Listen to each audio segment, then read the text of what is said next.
Welcome once again to our Tagalog language learning lesson. How are you all? In Tagalog, inaanyayahan ko po kayong muli in our Tagalog language learning lesson. Happy St. Patrick's Day to all who are celebrating. And St. Patrick's is symbolized by green, the lucky flower, and St. Patrick's Day for those who are celebrating. And how are you all? I hope that my video finds you all very well, happy and safe. This is Ms. Juanita de Guzman Gutierrez, BSCD MSCD, speaking to you over the video in Tagalog. Ito po si Binibining Juanita de Guzman Gutierrez, BSCD-MSCD, na nagsasalita po sa likod ng video na ito.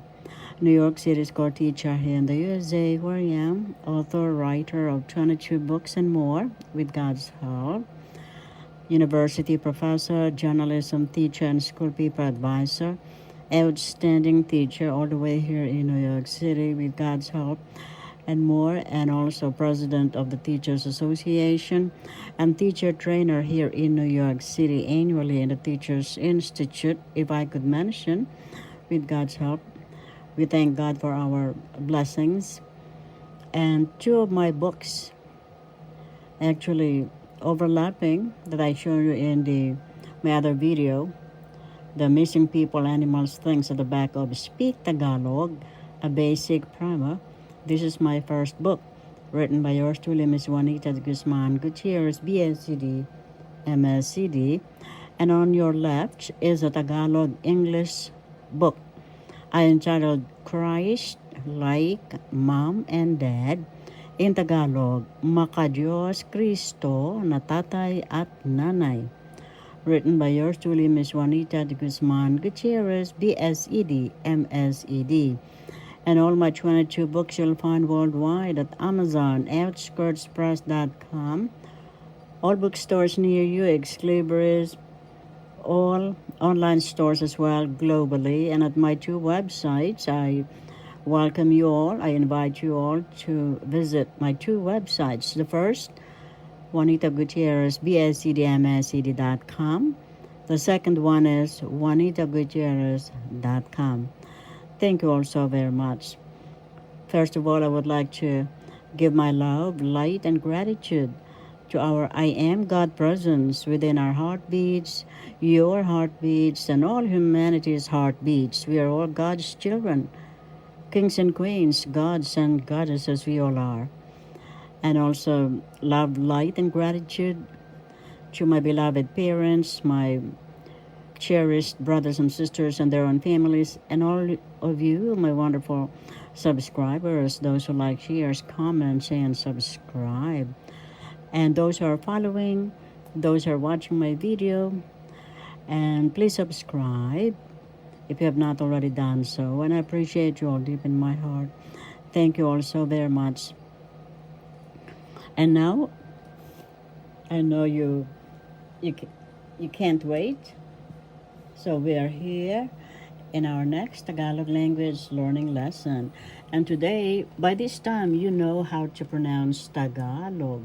First syllable ta, second syllable ga, third syllable log. Tagalog. Tagalog. Ga. The second syllable has the accent.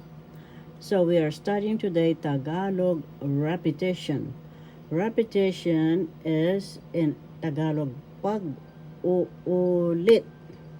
First syllable pag, second syllable u, third syllable u, fourth syllable lit.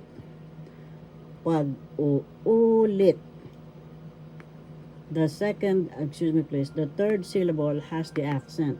Pag-uulit. That's repetition. Of, that's ng in Tagalog. Syllables. Kataga in Tagalog. Syllables, kataga. First syllable ka, second syllable ta, third syllable ga, kataga. The accent is in the third syllable. So you pronounce this or bigkas in Tagalog, kataga. So our Tagalog repetition of syllables. Tagalog pag-uulit ng kataga. Halimbawa, example, you pronounce this as halimbawa.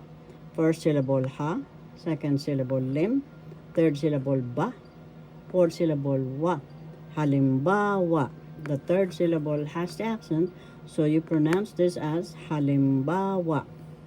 Example in English, we have lis, lis. Living in English, the first syllable is a, second syllable is another a, and third syllable is lis. So lis, the first syllable has the accent. Lis, that means living. And this is an example of, excuse me please, Tagalog repetition of syllables. Pag-uulit ng kataga. Another example, iidlip, iidlip, going to sleep. First syllable I, second syllable id, third syllable lip. The first syllable has the accent, so you say or pronounce this or bigkas in Tagalog, iidlip, iidlip, going to sleep. Another Tagalog repetition of syllables, pag-uulit ng kataga. Halimbawa, example, ulan, ulan. First syllable u, second syllable u, third syllable lan. That means likely to rain. Likely to rain. This is, excuse me please, uulan, uulan. Let's review. Tagalog repetition of syllables. Repetition means pag-uulit. First syllable pag, second syllable u, third syllable u, third syllable lit. Pag-uulit. The third syllable has the accent. Syllables kataga, kataga. First syllable ka, second syllable ta, third syllable ga. The third syllable has the accent kataga. Of is nang. So, halimbawa ng pag-uulit ng kataga or examples of Tagalog repetition of syllables. Of is nang in Tagalog. So, halimbawa is example in English. First syllable ha, second syllable lim, third syllable ba, fourth syllable wa. Halimbawa. The third syllable has the accent. So you pronounce this or bigkas in Tagalog as halimbawa. Example, aalis, aalis, living in English. So this is the repetition of pag-uulit ng kataga. Aalis, living. First syllable a, second syllable a, third syllable lis. The first accent has the first syllable. Excuse me, please. The first syllable has the accent. Alis, alis, living. Another halimbawa or example of Tagalog repetition of syllables or Tagalog pag-uulit ng kataga. Pag-uulit ng kataga.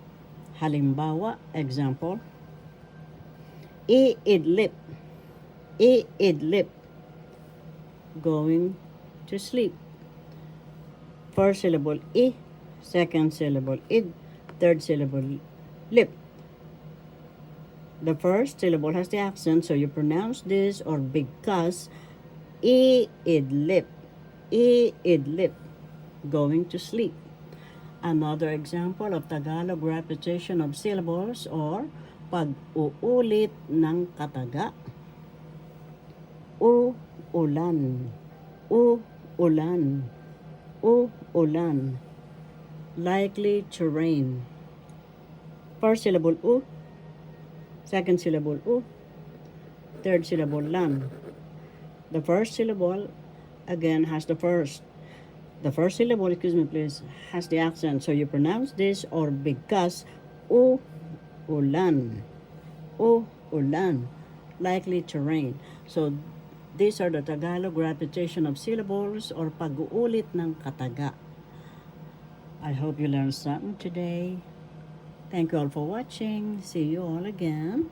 This is Miss Juanita de Guzman Gutierrez, BSCD MSCD, speaking to you about the video.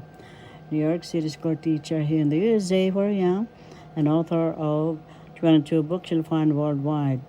By the way, for those of you who are asking what BSCD MSCD means, that is Bachelor of Science in Education.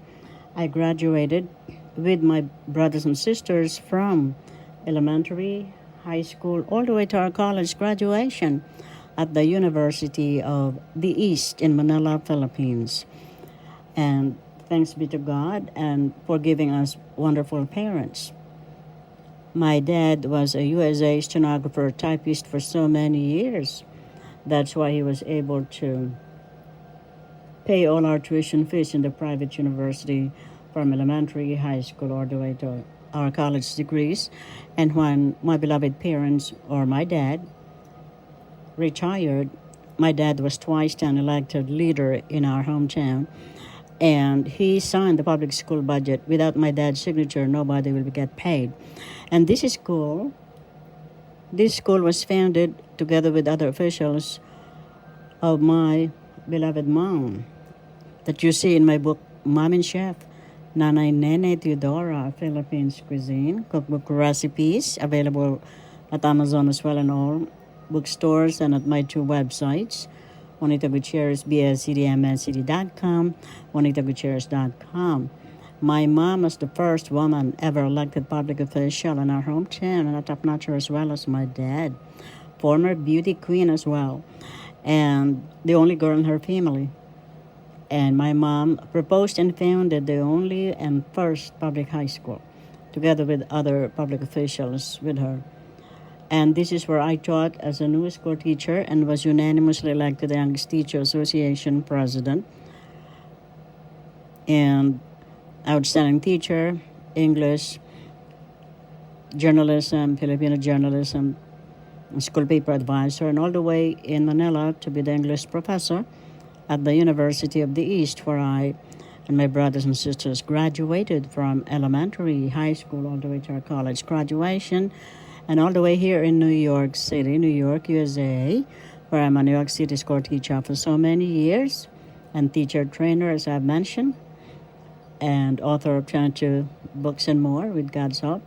And you will notice the little board there is a gift from my student, a Filipina, our valedictorian. ABC, Miss Gutierrez, is a special teacher, a gift from my Filipino student here in New York City. She is very intelligent, a valedictorian in our school. And more stories in all my books.